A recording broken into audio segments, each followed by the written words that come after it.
ఒక ఊరిలో ఒక చిట్టి ఎలుక ఉండేదట. దానికి దేవుడు ప్రత్యక్షమై నీకు ఏం వరం కావాలో కోరుకోమని అడిగాడట. అప్పుడు అది నాకు పిల్లులంటే భయం దేవుడా, నన్ను పిల్లిగా మార్చు అని అడిగిందట. అప్పుడు పిల్లిగా మారిన తర్వాత మళ్ళీ నాకు కుక్కలంటే భయం దేవుడా, కుక్కగా మార్చు అని అడిగిందట.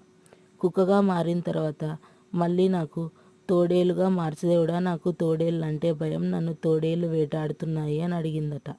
తోడేలుగా మార్చిన తర్వాత దేవుడా, నన్ను మనుషులు వేటాడుతున్నారు, నన్ను మనిషిగా మార్చు దేవుడా అని అడిగిందట.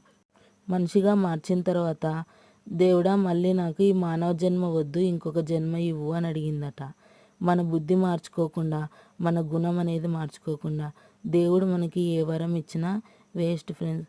ఈ మోటివేషనల్ స్టోరీ కనుక మీకు నచ్చినట్లయితే లైక్ చేయండి, షేర్ చేయండి, కామెంట్ చేయండి. మోర్ ఇన్ఫర్మేషన్ కోసం లావణ్య హెల్త్